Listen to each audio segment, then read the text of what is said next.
INTUC ഉൾപ്പെടെ തൊഴിലാളി സംഘടനകൾ ആഹ്വാനം ചെയ്ത ദേശീയ പണിമുടക്കിൽ UDF-ന്റെ പുതുയുഗ യാത്ര മാറ്റിവെക്കാത്തത് വിവാദമാക്കി LDF.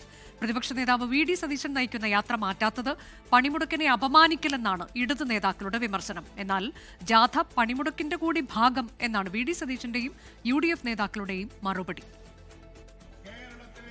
ദേശീയ പണിമുടക്ക് ദിവസവും VD സതീശന്റെ പുതുയുഗ യാത്ര തുടരുന്നതിൽ വിവാദം ശക്തമാക്കുകയാണ് ഇടത് സംഘടനകൾ. VD സതീശൻ പണിമുടക്കിനെ അപമാനിക്കുകയാണെന്നായിരുന്നു ഇതിനോട് CITU അഖിലേന്ത്യാ ജനറൽ സെക്രട്ടറിയുടെ പ്രതികരണം.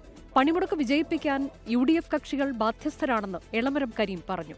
കേന്ദ്ര ഗവൺമെന്റിന്റെ തൊഴിലാളി വിരുദ്ധ നയങ്ങൾക്കെതിരെ ദേശവ്യാപകമായി നടന്ന ഒരു പണിമുടക്കിന് ഇന്ത്യൻ നാഷണൽ കോൺഗ്രസ് പിന്തുണ പ്രഖ്യാപിച്ചിട്ടുണ്ട്.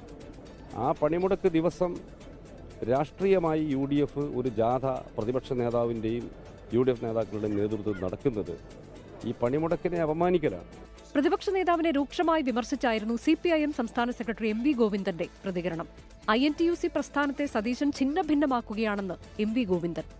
അതേസമയം വിമർശനങ്ങൾക്ക് പിന്നാലെ മാധ്യമങ്ങളെ കണ്ട VD സതീശൻ ജാഥ നടത്തുന്നത് പണിമുടക്കിന്റെ പ്രചാരണത്തിന് കൂടിയാണെന്ന് വിശദീകരിച്ചു. പണിമുടക്കിന്റെ കാരണങ്ങളോട് നമ്മൾ പൂർണ്ണമായ പിന്തുണയാണ്. ദേശീയതലത്തിൽ കോൺഗ്രസ് കൂടി പിന്തുണയ്ക്കുന്ന കാര്യമാണ്. സംശയം എന്താണ്? ഏത് കാര്യത്തിലാണ് ഈ സമരം ദേശീയ പണിമുടക്ക് നടത്തുന്നത്, അതിന്റെ കാരണം കൂടി എന്തിനാണ്, ഏത് കോസിന് വേണ്ടിയാണ് നടത്തുന്നതെന്ന് ഈ ജാഥയിൽ പ്രചരണം കൂടി നടത്തും. അതിനുള്ള ഒരു അവസരം കൂടിയല്ലേ.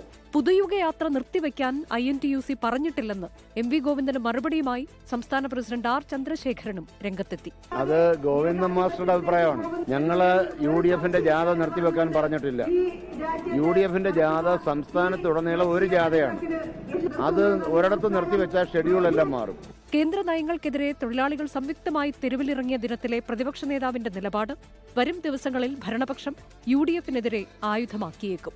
News desk 24.